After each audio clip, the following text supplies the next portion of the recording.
Hello everyone, स्वाध्याय के हमारे इस वीकली रिवीजन सेशन में आपका हार्दिक स्वागत है। इस वीक में हम राजस्थान के इस वीक के जो हमने मेंस आंसर राइटिंग के क्वेश्चन प्रैक्टिस किए हैं उनको हम रिवाइज करेंगे। ये रिवीजन नहीं होगा, रिवीजन होगा। हम उन क्वेश्चन को दोबारा सोचने का प्रयास करेंगे और उनके कीवर्ड्स के थ्रू हम उसको रिवाइज करेंगे। टेलीग्राम चैनल से आप लोग जुड़ सकते हैं, साथ ही यदि नए हैं तो पॉज करके इस चैनल का परिचय आप पढ़ सकते हैं।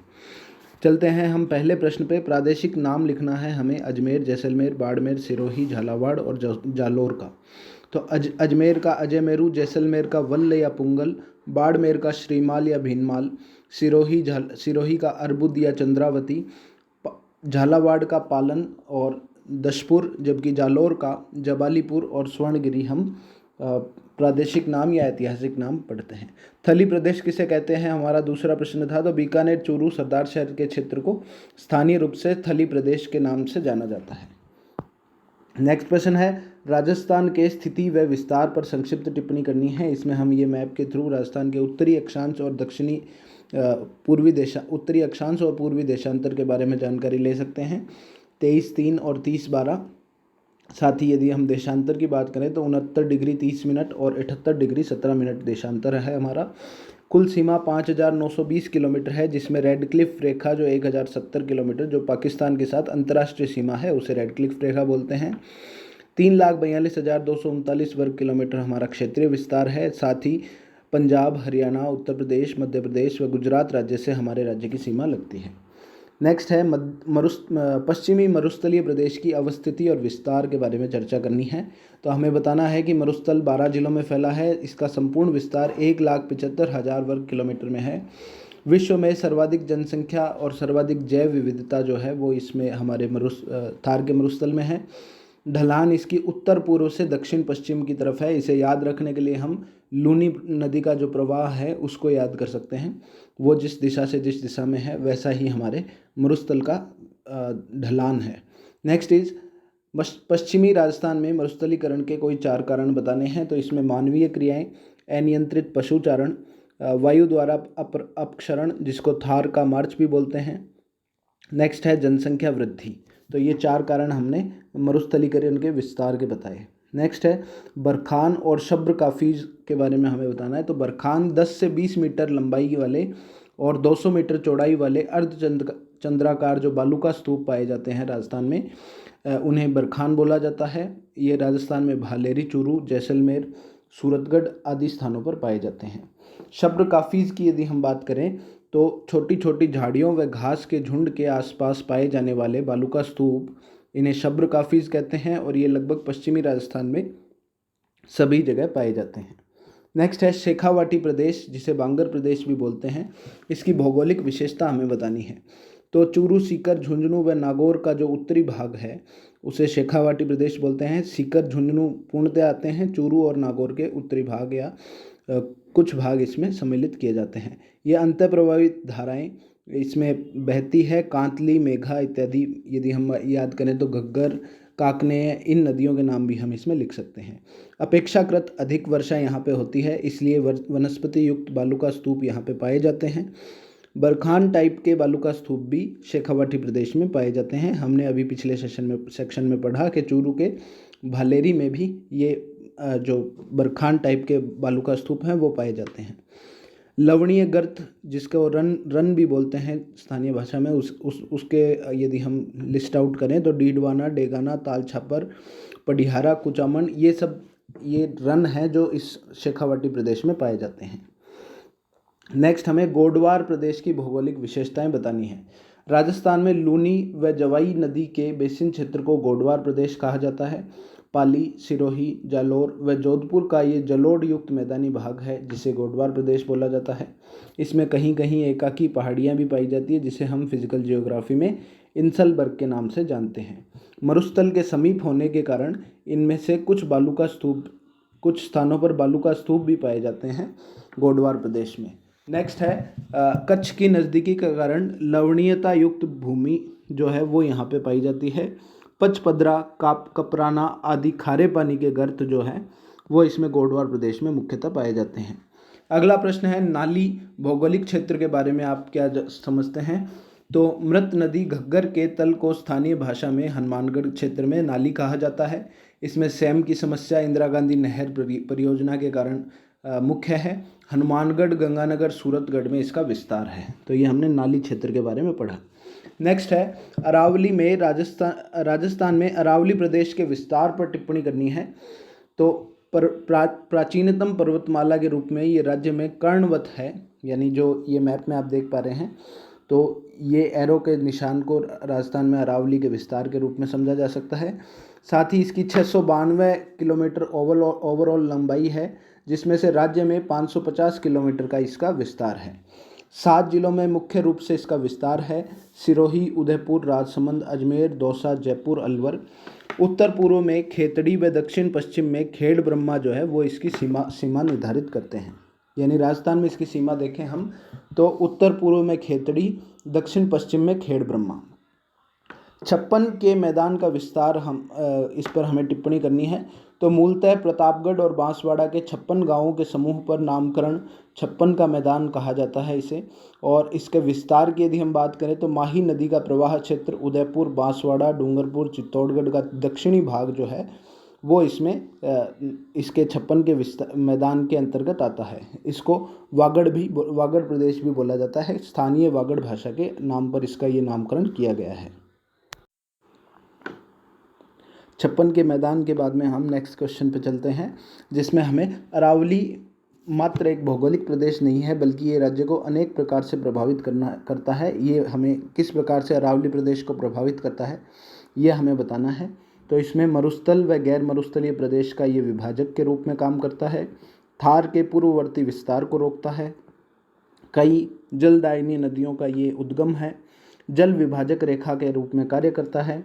प्राकृतिक, वन्य व खनिज संसाधनों में समृद्ध प्रदेश के रूप में इसे हम देखते हैं। राज्य की जलवायु पर इसके प्रभाव नकारात्मक के रूप में हम देख सकते हैं कि ये दक्षिणी पश्चिमी मानसून की दिशा के समानांतर होने के कारण राजस्थान के पश्चिमी भाग में मानसून को आने से रोकता है। फिर पर्यटन की अपार संभावनाएं यहाँ पर है। समृद्ध वनस्पति, वन्य जीव आवास स्थल भी यहाँ पे देखे जा सकते हैं। प्राकृतिक रूप से बनी झीलें पेयजल के स्रोत के रूप में जीवनदायिनी साबित हो रही है। तो ये हमने अरावली एक राजस्थान में भौगोलिक प्रदेश नहीं है बल्कि ये अनेक प्रकार से इसको प्रभावित करते हैं। नेक्स्ट क्वेश्चन हमने किया था कि अरावली पर्वतमाला धात्विक खनिजों के मामले में समृद्ध प्रदेश है, इसे हमें स्पष्ट करना है। तो हमने बताया कि राज्य का 70% खनिज उत्पादन अरावली क्षेत्र से होता है। सीसा, जस्ता, लौह अयस्क, तांबा, अभ्रक, मैग्नीज और संगमरमर व अन्य खनिज संसाधन भी हम यहाँ पे उत्खनन किए जाते हैं। अनियंत्रित दोहन जो है अभी इसका वर्तमान में चिंताजनक है। साथ ही नेक्स्ट क्वेश्चन में हमने पढ़ा कि चंबल बेसिन और भौगोलिक प्रदेश की विशेषता हमें बतानी है, जिसमें चंबल के प्रवाह वाले मैदानी भाग को चंबल बेसिन में सम्मिलित किया जाता है। कोटा, सवाई माधोपुर, करौली और धौलपुर जिले को हम इसमें चंबल बेसिन में सम्मिलित करते हैं। उत्खात स्थलाकृति यहाँ की एक विशेषता है, नेगेटिव यहाँ का एक इम्पैक्ट है चंबल बेसिन का। बीहड़ जिसे हम बोलते हैं, इसको अंग्रेजी में बैडलैंड टोपोग्राफी भी बोला जाता है। फिर यहाँ पे नवीन कांपीय जमाव, मृदा का जमाव है और यहाँ पे छितरी हुई घास या वनस्पति पाई जाती है। तो ये चंबल बेसिन की भौगोलिक विशेषताएं हमने पढ़ी। नेक्स्ट है पूर्वी मैदानी प्रदेश में बीड शब्द से क्या अभिप्राय है। तो हमने लिखा था कि पूर्वी मैदानी प्रदेश में उगी प्राकृतिक घास को बीड कहते हैं। भरतपुर डीग का जो मंडेरा बीड है, डीग भरतपुर का जो मंडेरा बीड है वो एक फेमस बीड के रूप में जाना जाता है। नेक्स्ट है राजस्थान के अपवाह तंत्र की कौन सी विशेषता इसे अन्य राज्यों से अलग करती है। तो इसमें ये 3 विशेषताएं हैं मुख्य रूप से हमें बतानी है। आंतरिक अपवाह तंत्र, जिसमें कांतली, साबी, घग्गर, काकने ये नदियां आंतरिक अपवाह तंत्र वाली हैं और जो कि राजस्थान के लिए एक अपने आप में अलग एक फीचर है जो हमारे यहाँ पाया जाता है। फिर वर्ष पर्यंत बहने वाली नदियों का हमारे यहाँ अभाव है। केवल चंबल नदी ही ऐसी है जो वर्ष पर्यंत जल से परिपूर्ण रहती है।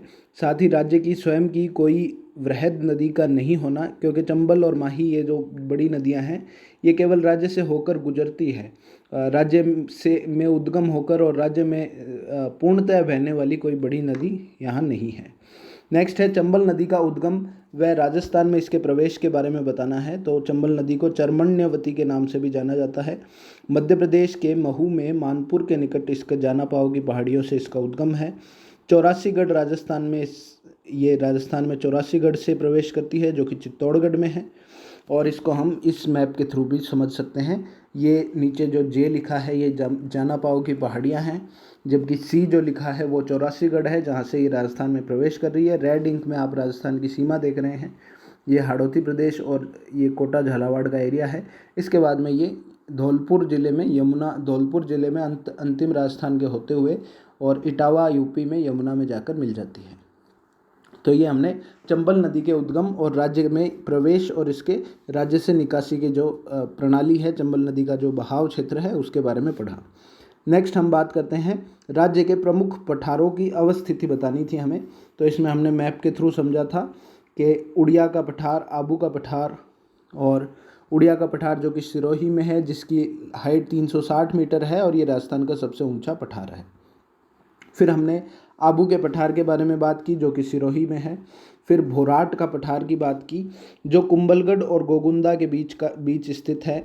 फिर हमने देश हरों के पठार की बात की जो जरगा व रागा पहाड़ियों के बीच में उदयपुर में ही स्थित है। उसके बाद में लसाड़िया जो जयसमंद झील के पूर्व में स्थित है। उसके बाद में मेसा जो कि चित्तौड़गढ़ का किला जिस पे बना है मेसा, उस पठार की बात की। साथ ही मंदेसरा जो चित्तौड़गढ़ में स्थित है। इसके बाद साथ बीजासन भीलवाड़ा में, बिजोलिया जो भीलवाड़ा और चित्तौड़गढ़ दोनों में सम्मिलित किया जाता है, और पोतवार का पठार जो कि अलवर और जयपुर में है। ये हमने इसको मैप के थ्रू लोकेट करने की कोशिश की है। उसके बाद में जल विभाजक रेखा से आप क्या समझते हैं ये हमें बताना था। तो दो अपवाह क्षेत्रों के बीच की उच्च भूमि जो वर्षा जल को विभाजित करती है, दो अपवाह क्षेत्रों के बीच की भूमि जो वर्षा जल को विभाजित करती है उसे हम जल विभाजक रेखा कहते हैं। राजस्थान में इसका एग्जाम्पल अरावली पर्वतमाला है। फिर बात करते हैं 21वें प्रश्न की कि बनास नदी प्रणाली की विशेषताएं बतानी है। तो राज्य की सर्वाधिक जल ग्रहण वाली, सबसे अधिक जल ग्रहण वाली ये नदी है। राज्य में ये पूर्ण रूप से बहने वाली सबसे लंबी नदी है, 480 किलोमीटर इसकी लंबाई है। खमनोर की पहाड़ियाँ राजसमंद से ये निकल के राजसमंद, चित्तौड़गढ़, भीलवाड़ा, टोंक में होते हुए सवाई माधोपुर के रामेश्वर में ये चंबल नदी में मिल जाती है। बनास, बेडच व मेनाल जो है, इन तीनों का जो संगम होता है बिगोद भीलवाड़ा में, उसे त्रिवेणी संगम बोला जाता है। इसकी सहायक नदियों में बेडच, कोठारी, खारी, बांडी, मानसी और मोरेल आदि नदियाँ इसकी बनास की सहायक नदियों में गिनी जाती हैं। आज का इसका हमारा लास्ट वीक का अंतिम प्रश्न, जिसमें हमने ऐतिहासिक व समसामयिक दृष्टि से राजस्थान में सरस्वती नदी की क्या प्रासंगिकता है, इस प्रश्न को डिस्कस किया था। तो ऐतिहासिक रूप में हमने बताया कि ऋग्वेद में प्राचीन सरस्वती नदी को नदी तमे, अम्बी तमे, देवी तमे, यानी नदियों में माता के रूप में पूजी जाने वाली, देवियों में माता के रूप में पूजी जाने वाली और मातृतुल्य जो नदी है वो बताई गई है सरस्वती नदी को। इसका उद्गम शिवालिक से बताया गया है। इसके साथ ही 3000 वर्ष पूर्व सतलज, यमुना नदियों के साथ सरस्वती राज्य से बहती थी और ये भरूच जो कि वर्तमान गुजरात है, तो वहाँ से होते हुए ये अरब सागर में जाती थी। यानी यमुना, सतलज और सरस्वती नदियाँ पहले राजस्थान से होकर गुजरती थी। तो कालांतर में भूगर्भिक हलचलों व जलवायवीय कारणों से ये अंतः सलीला हो गई, यानी भूमि में विलुप्त हो गई। नेक्स्ट है, हमने इसके वर्तमान परिप्रेक्ष्य में इसके प्रासंगिकता के बारे में बताना है। तो प्राचीन वैदिक नदी के वर्तमान में प्रवाह मार्गों के लिए प्रयास जारी हैं। इसके खोज के लिए उत्खनन कार्य या जो सरकार के अलग अलग तरह के प्रोजेक्ट हैं वो अभी चल रहे हैं। तो इनके अपेक्षित परिणाम यदि प्राप्त होते हैं तो पश्चिमी मरुस्थलीय प्रदेश के लिए ये एक लाभकारी खोज सिद्ध होगी।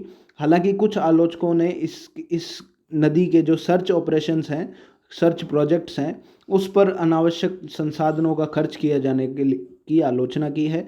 और उन्होंने जैसे कोरोना महामारी आदि इत्यादि वर्तमान परिप्रेक्ष्य में जब लोगों को एक मूल रूप से मूलभूत आवश्यकताएं रोटी कपड़ा मकान आदि पूरा करना सरकार का प्रथम कर्तव्य होना चाहिए, ऐसा कुछ आलोचकों का मानना है। तो ये भी हमने इसमें क्रिटिक्स का व्यू जो है वो भी लिखने का प्रयास किया। तो ये था हमारा जियोग्राफी का रिवीजन। तो इसको पूरा देखने के लिए आपका धन्यवाद।